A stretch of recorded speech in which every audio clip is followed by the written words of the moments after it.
Olá, meus amigos e amigas, tudo bem com vocês? Sejam bem-vindos e bem-vindas para mais um conteúdo do canal Globalmente, o espaço onde a gente pode falar sobre política, atualidades, sobre história contemporânea, geografia. E se você curte algum desses temas, inscreva-se aqui no canal agora mesmo, não custa nada, com um clique você faz isso. Aproveite para ativar todas as notificações e assim, toda vez que alguma coisa acontecer por aqui, você será avisado e pode participar com a gente. Não se esqueça de deixar o seu like nesse vídeo e também de compartilhar esse conteúdo nos seus contatos. Eu sou o professor Jansen Racco, sou historiador, também sou especialista em ciência política e é bom ter você por aqui para a gente pensar com uma mente global. Hoje nós vamos falar um pouquinho mais sobre o processo eleitoral da nossa vizinha, dos hermanos da Argentina, um país bastante interessante, né? Nas relações culturais, nas relações políticas e econômicas com o Brasil. É um parceiro próximo e um parceiro importante no cenário internacional para o Brasil e, é claro, pela proximidade, inclusive, por fazer parte também do Mercosul desde a sua fundação. A Argentina é sempre uma preocupação para a gente, né, para o Brasil, e é sempre um país que requer uma observação um pouco mais apurada para a sua realidade. A Argentina, como a gente sabe, é um país da América do Sul, com uma população estimada em cerca de 46 milhões de habitantes, não é uma população pequena, mas é bem menor do que a população brasileira, um território de quase 3 milhões, mais especificamente, cerca de 2 milhões e 800 mil quilômetros quadrados, o que faz do país o oitavo mais extenso território do mundo. A capital do país é a sua cidade mais importante, mais populosa, que é a cidade de Buenos Aires. E a Argentina é uma república presidencialista bem mais antiga do que o Brasil.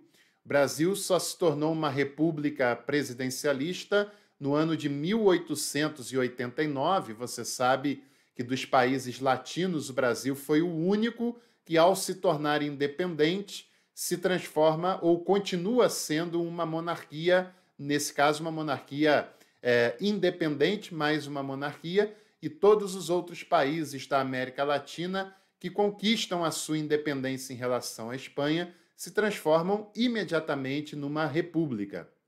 Isso acontece com a Argentina em 1816, que é a proclamação oficial da sua independência, e 10 anos depois, em 1826, é feita a primeira Constituição argentina e eleito o seu primeiro presidente. De lá para cá, a Argentina, claro, tem sido liderada por presidente numa estrutura republicana. É um país composto por 23 províncias e uma cidade autônoma, que é justamente a capital, Buenos Aires, uma cidade interessantíssima, uma cidade belíssima que vale a pena ser conhecida por nós brasileiros, não há dúvida disso. Por falar em eleição, o sistema eleitoral da Argentina tem as suas peculiaridades e algumas situações que se diferem do sistema eleitoral brasileiro. A Argentina também é um país com um Congresso bicameral, assim como o Brasil. E se você quiser saber o que é uma estrutura bicameral, escreva aqui nos comentários as palavras Congresso bicameral, que eu gravo um vídeo falando sobre essa realidade, principalmente aqui no Brasil. E a Argentina tem o seu legislativo organizado em Câmara dos Deputados e o Senado Federal.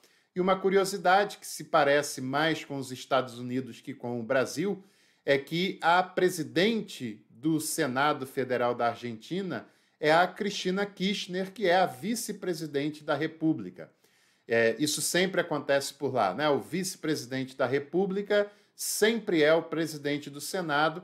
A mesma coisa acontece com os Estados Unidos, que tem o seu Senado liderado, presidido pela Kamala Harris, que é a vice-presidente daquele país. Já no Brasil, os senadores são todos eles eleitos e o presidente do Senado é eleito pela votação dos próprios senadores e senadoras, não é o vice-presidente, seja ele qual for.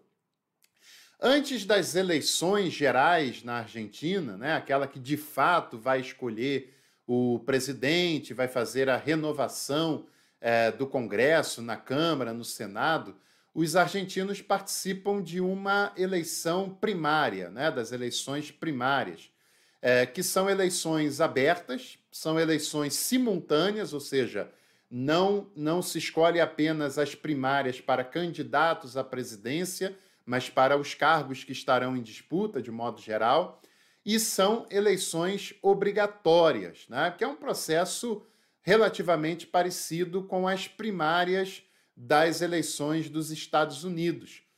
Só que nos Estados Unidos, essas primárias são feitas em estados que têm uma tradição mais republicana, no caso desse partido, e nos estados mais democráticos, no caso do Partido Democrata, e os filiados, os simpatizantes desses partidos, é que escolhem o candidato do partido para disputar a eleição presidencial. A exceção é quando se tem um atual presidente que concorre à reeleição, esse quase sempre, a não ser que ele não queira, é candidato natural à sua própria sucessão, né? Na Argentina tem esse processo também de eleições primárias que aconteceram no último dia 13 de agosto, né, que foi uma eleição primária que surpreendeu pelo resultado que eu já vou falar com vocês. E no Brasil existem eleições primárias? Sim e não. Não nesse sentido do povo ir às urnas, votar, escolher a lista da sua preferência, né? Não diretamente, mas no Brasil tem uma certa eleição primária que são chamadas de prévias, e essas prévias são partidárias. Mais especificamente, são chamadas de convenções partidárias.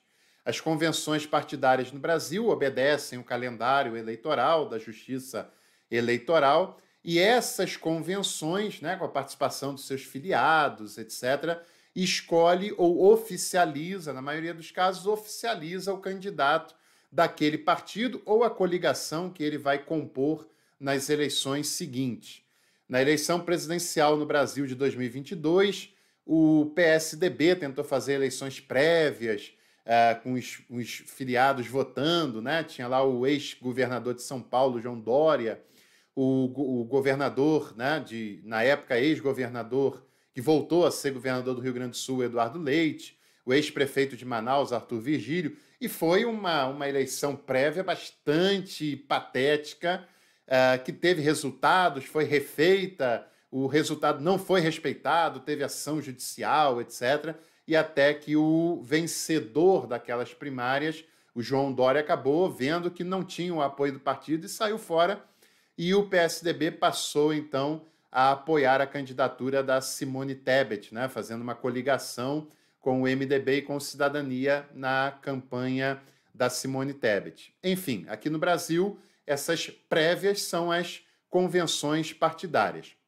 No último dia 13 de agosto foram as prévias, as eleições primárias da Argentina, que é um processo chamado lá no país de El Paso, que são as cédulas que os eleitores vão às urnas, escolhem a cédula da sua preferência, votam nessa cédula, que tem lá o candidato a presidente, a vice e outros cargos, e as cédulas, né, a chapa mais votada são as chapas que serão oficializadas para o partido para disputar, então, as eleições gerais que vão acontecer e sempre acontecem no quarto domingo do mês de outubro. Os pré-candidatos precisam alcançar pelo menos a quantia de 1,5% da votação nessas primárias, que eu acho uma situação bastante interessante, né? Porque, de certa maneira, isso impede que candidatos pouco expressivos, que muitas vezes apenas vão rifar o seu tempo de televisão num suposto segundo turno, ou às vezes acontece até mesmo no primeiro turno, vão lá apenas para marcar a posição e apenas para justificar ou fazer deputados, tentar fazer deputados tendo em vista o fundo eleitoral, o fundo partidário, né? Com essas primárias lá na Argentina, o candidato que não alcança 1,5% já está fora do processo e não estará concorrendo nas eleições gerais que acontecerão posteriormente. E os resultados dessas primárias surpreenderam bastante aqui na América Latina, né? E, de certa maneira, foi uma surpresa internacional, com o primeiro lugar, o candidato da extrema-direita, o Javier Milei, alcançou cerca de 30% dos votos nas primárias. Foi uma surpresa geral. O Javier Milei, ele é da extrema-direita, pretende dolarizar a economia argentina, o que é tanto quanto insano, pretende acabar com vários ministérios importantes. Enfim, é bastante preocupante, de fato, essa postura dele, né? Essa votação que ele teve, ainda que sejam primárias, porque a Argentina tem passado por um processo bastante cíclico.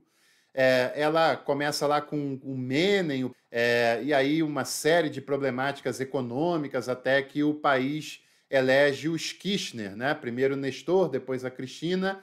Tem alguns resultados até interessantes para o país, mas depois há um certo desgaste e a Argentina escolhe o liberal Macri, que tem um governo desastroso do ponto de vista econômico. A Argentina se afunda ainda mais naquele processo e agora ela deu um passo à esquerda num candidato apoiado, né, pela Cristina Kirchner. E se agora ela embarcar numa nova aventura da extrema-direita, será que o país terá fôlego para suportar essa nova aventura, né?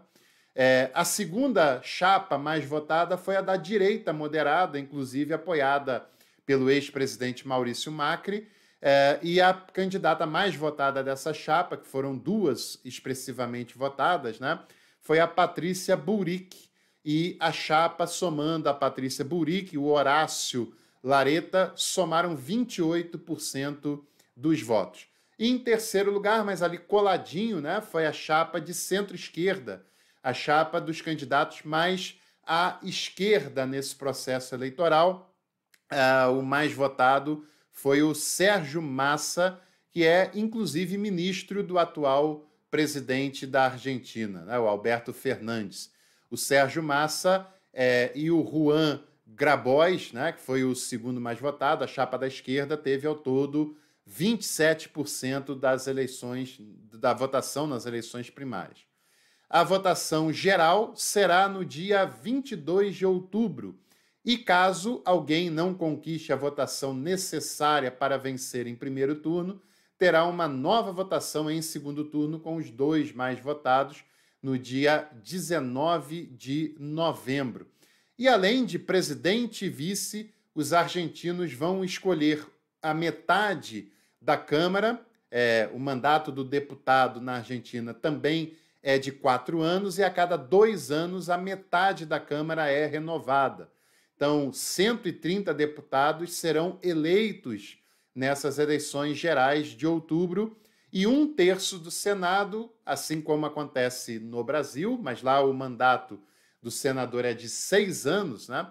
1/3 desse Senado será renovado também, o que corresponde a 24 senadores. Enfim, se você gostou desse vídeo, deixe seu like, deixa o like aqui, se ainda não é inscrito ou inscrita, inscreva-se agora mesmo, ative todas as notificações e compartilhe o nosso conteúdo com os seus contatos, que em breve a gente volta para mais conteúdos aqui nesse canal. Um abraço!